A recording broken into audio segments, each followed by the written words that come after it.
नमस्कार सभी छात्र छात्राओं को, विद्यार्थियों को नमस्कार। आज हम बीए पार्ट फर्स्ट हिंदी साहित्य के प्रथम प्रश्न पत्र के अंतर्गत अलंकारों का नियमित अध्ययन कर रहे हैं। पिछली क्लास में हमने अलंकारों के बारे में जानकारी प्राप्त की कि अलंकार किसे कहते हैं, उसकी परिभाषा जो विविध विद्वानों द्वारा दी गई है उसके बारे में चर्चा की।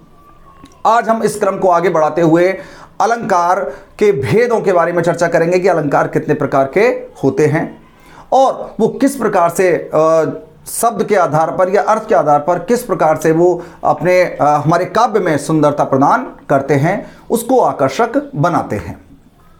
तो हम देखें कि अलंकार जो हैं वो क्या हैं, काव्य की शोभा में क्या करते हैं, काव्य की शोभा को सुंदर बनाते हैं, काव्य की शोभा बढ़ाते हैं। जिस प्रकार नारी जो है, एक स्त्री है, आभूषण धारण करने से उसकी सुंदरता में अभिवृद्धि होती है, उसी प्रकार अलंकारों के प्रयोग से काव्य की शोभा भी बढ़ जाती है, काव्य की सुंदरता बढ़ जाती है, काव्य प्रभावशाली बनता है, सौंदर्य युक्त बनता है और वह लाक्षणिकता से युक्त हो जाता है। तो हम देखें कि अलंकार के आज हम भेद आरंभ करते हैं कि अलंकार के कितने प्रकार माने गए हैं, कितने भेद माने गए हैं। तो देखिए, सबसे पहले आता है शब्दालंकार और दूसरा है अपना अर्थालंकार। कुछ विद्वानों ने उभयालंकार को भी माना है, लेकिन वो इतना ज्यादा प्रभावी नहीं है। हम केवल दो ही भेदों के बारे में पढ़ेंगे, शब्दालंकार और अर्थालंकार। देखिए, सबसे पहले तो यह आवश्यक है कि किसी भी काव्य के निर्माण के लिए, काव्य के अस्तित्व के लिए दो चीजों की आवश्यकता होती है, शब्द और अर्थ। जो शब्द और अर्थ हैं, देखिए, शब्द अर्थ ये काव्य के क्या हैं, प्राण तत्व हैं। बिना इनके काव्य की प्रस्तुति या काव्य की कल्पना नहीं हो सकती। तो शब्द और अर्थ के आधार पर ही हमारे दो अलंकार आते हैं, एक तो है शब्दालंकार और एक है अर्थालंकार। जैसा कि नाम से लग रहा है कि जहां सुंदरता किससे बढ़ती है, शब्द से बढ़ती है। जिस काव्य में सुंदरता या आकर्षण शब्द से बढ़ता है, वहां पर कौन सा अलंकार होता है, शब्दालंकार होता है। कि काव्य की शोभा में बढ़ाने में यदि किसी शब्द का महत्वपूर्ण कार्य हो रहा है, तो वहां पर कौन सा अलंकार होगा, शब्दालंकार होगा। और जहां काव्य की शोभा किससे, उसके अर्थ से बढ़ती हुई दिखाई देती है, उसका अर्थ जब हम ग्रहण करते हैं तो हृदय को आनंद की अनुभूति होती है, चमत्कार प्रदर्शन हमें दिखाई देता है, तो वहां पर कौन सा होता है, वहां अर्थालंकार होता है। तो अलंकार के हम क्या पढ़ रहे हैं, भेद पढ़ रहे हैं। कितने प्रकार के होते हैं, दो प्रकार के होते हैं, एक तो शब्दालंकार और एक है अर्थालंकार। तो देखिए, शब्दालंकार क्या होता है। शब्दालंकार को देख रहे हैं, जिस काव्य रचना में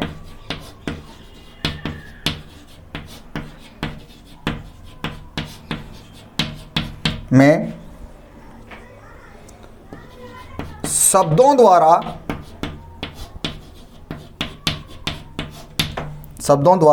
सौंदर्य की अभिव्यंजना हो,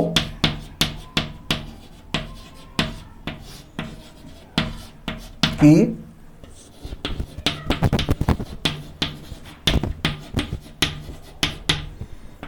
अभिव्यंजना हो।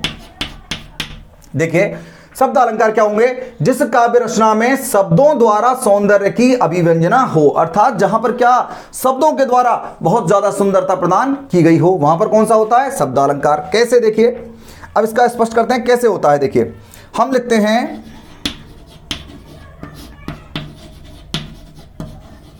कनक कनकते सौगुनी मादकता अधिकाय।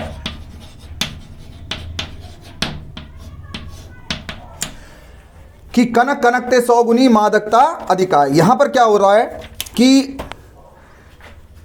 कनक कनक, आप सब जानते हैं, यमक अलंकार का उदाहरण है, पढ़ा हुआ है, हम पढ़ते आ रहे हैं। तो यह शब्द का हम देखते हैं, शब्द का प्रभाव किस प्रकार पड़ता है कि कनक कनक ते सौगुनी मादकता अधिकाय। कि कनक कनक ते सौगुनी मादकता अधिकाय, इसका हम पढ़ चुके हैं। लेकिन यहां पर महत्वपूर्ण क्या है कि कनक शब्द दो बार आया है, तो यदि हम एक बार कनक को, कनक की जगह यदि हम सोना लिख दें, या फिर इसका दूसरा अर्थ धतूरा लिख दें तो इसका जो काव्य सौंदर्य है वो बिल्कुल नष्ट हो जाएगा। इसका काव्य सौंदर्य किससे बढ़ रहा है? इन शब्दों से बढ़ रहा है, कनक कनक से बढ़ रहा है। यदि हम इसको इस स्थान पर किसी अन्य शब्द को लिखें तो इसका काव्य सौंदर्य नष्ट हो जाएगा। इसलिए यहां पर कौन सा अलंकार होता है? यहां शब्द अलंकार हमें दिखाई देता है कि अर्थात किसमें है सुंदरता? शब्द में है। शब्द को परिवर्तित करने से इसकी सुंदरता नष्ट हो जाती है, इसलिए यहां पर क्या है? शब्द अलंकार स्पष्ट होता है। तो शब्द अलंकार का अर्थ आप समझ गए होंगे कि जहां सौंदर्य की अभिव्यंजना शब्द से होती है तो वहां पर कौन सा होता है? शब्द अलंकार होता है। कि जैसे हम पढ़ रहे हैं कनक कनकते सौगुनी मादकता आदि का है, तो यहां पर क्या है? अब एक दूसरा उदाहरण लेते हैं।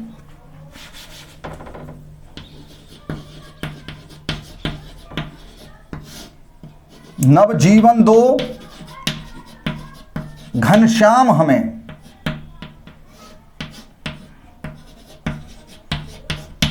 देखिए कि नव जीवन दो घनश्याम हमें। देखिए जीवन का दो अर्थ होते हैं, एक तो जीवन अपना जीवन और दूसरा होता है जल। एक जीवन और एक जल। यदि हम इस जीवन शब्द को हटा दें, इसके स्थान पर जल लिख दें, तो क्या यह सौंदर्य उसी प्रकार बना रहेगा? नहीं बना रहेगा, क्योंकि यह किसकी प्रमुखता है? यह शब्द की है कि यह दो अर्थ प्रदान करता है एक शब्द, लेकिन इसके स्थान पर हम दूसरा शब्द लिखें तो इस काव्य की सुंदरता बिल्कुल नष्ट हो जाएगी। इसलिए यहां पर कौन सा अलंकार होता है? शब्द अलंकार होता है कि जहां जिस काव्य रचना में सुंदरता या सौंदर्य की अभिव्यंजना किसके द्वारा हो? शब्दों के द्वारा हो, वहां पर कौन सा होता है? वहां शब्द अलंकार होता है। दोबारा देखें कि हम कौन सा पढ़ रहे हैं? शब्द अलंकार। कि जिस काव्य रचना में शब्दों द्वारा सौंदर्य की अभिव्यंजना हो, शब्दों पर कनक कनकते सौगुनी मादकता आदि का है, ठीक है। या खाए बोराए जग बा खाए बोराए, तो नव जीवन दो घनश्याम हमें, तो यहां हम देखते हैं कि कनक कनक दो बार आया है, लेकिन अब यदि हम इन शब्दों को परिवर्तित करने का प्रयास करें तो इसकी काव्य की सुंदरता नष्ट हो जाएगी। इसलिए इन शब्दों के द्वारा ही यह काव्य अधिक ज्यादा प्रभावशाली बना है। यहां नवजीवन दो घनश्याम हमें, तो जीवन के दो अर्थ आ रहे हैं, जीवन और जल। लेकिन यदि इस शब्द को हम परिवर्तित करें तो इस काव्य की सुंदरता में क्या हो जाएगा? अप्रभावी हो जाएगी। इसलिए यहां पर कौन सा अलंकार है? यहां हमें शब्द अलंकार दिखाई दे रहा है, शब्द अलंकार। अब हम देखते हैं अगला अलंकार अपना अर्थालंकार। देखते हैं अर्थालंकार क्या होता है, इसको देख लीजिए।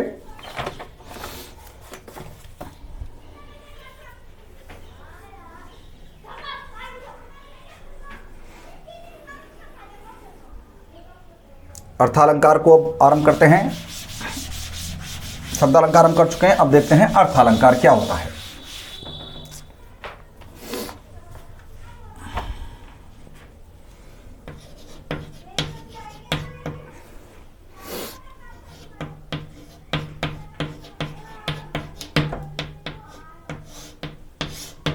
अर्थालंकार क्या होता है? जहां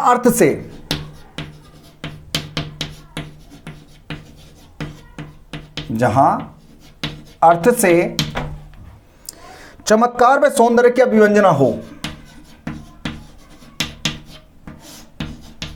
वह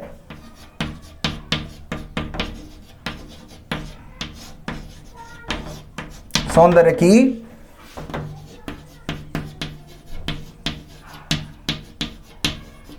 अभिव्यंजना हो। क्या हो रहा है कि जहां अर्थ से चमत्कार व सौंदर्य की अभिव्यंजना हो, वहां किससे था? वहां शब्द पर था कि वहां शब्द से सौंदर्य की अभिवृद्धि हो रही थी, लेकिन यहां पर किससे हो रही है? अर्थ से। किस प्रकार होगी वो देखते हैं। देखिए, मुखमयंक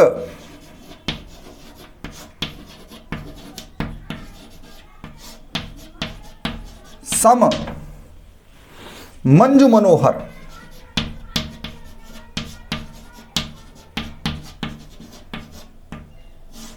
देखिए मुख मयंक सम मंजू मनोहर होता क्या है?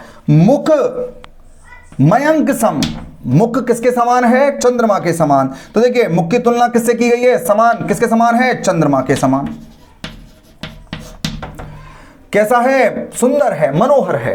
कि मुख की तुलना किससे की गई है? मुख की समानता किससे की गई है? मयंक अर्थात चंद्रमा से। यह अर्थ ग्रहण हो रहा है हमें कि मयंक अर्थात चंद्रमा से, लेकिन यहां हम मयंक की जगह यदि हम शशि रखें या हम चंद्र रख दें तो इसकी सुंदरता पर इतना, इसके अर्थ सौंदर्य पर इतना ज्यादा कोई प्रभाव नहीं पड़ेगा।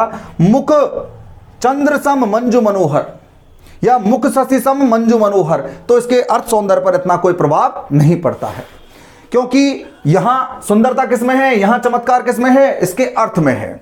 लेकिन वहां चमत्कार किसमें था, शब्द में। वहां यदि हम शब्द को हटा दें तो शब्द के स्थान पर दूसरा शब्द लिखें तो उसकी सुंदरता नष्ट हो जाती है। लेकिन यहां चमत्कार और सौंदर्य की अभिव्यंजना किसमें हो रही है, इसके अर्थ में। तो मुख मयंक सम मंजू मनोहर, मुख जो है वो चंद्रमा के समान सुंदर और मनोहर दिखाई दे रहा है। अब यहां मयंक के स्थान पर क्या लिख दें, हम शशि लिख दें। मुख शशि सम मंजू मनोहर, तो ज्यादा कोई अंतर हमें दिखाई नहीं दे रहा है। या मुख चंद्र सम मंजू मनोहर, तो अर्थ में, अर्थ अलंकार में क्या होता है, शब्द यदि पर्याय बदल देने से उसके अर्थ में कोई ज्यादा प्रभाव दिखाई नहीं देता, उसके सौंदर्य में कोई इतना प्रभाव दिखाई नहीं देता। लेकिन यदि शब्द अलंकार है और यदि हम शब्द को परिवर्तित कर दें तो वहां हमें वहां की जो शब्द अलंकार है उसका प्रभाव और उसका चमत्कार नष्ट हो जाता है। तो आज हमने अलंकार के भेद पढ़े हैं, दो, शब्द अलंकार और अर्थालंकार। अब आगे बढ़ते हुए अपनी अगली क्लास में हम जो शब्दालंकार कौन से हैं और अर्थालंकार कौन से हैं उसके बारे में अध्ययन प्राप्त करेंगे। धन्यवाद।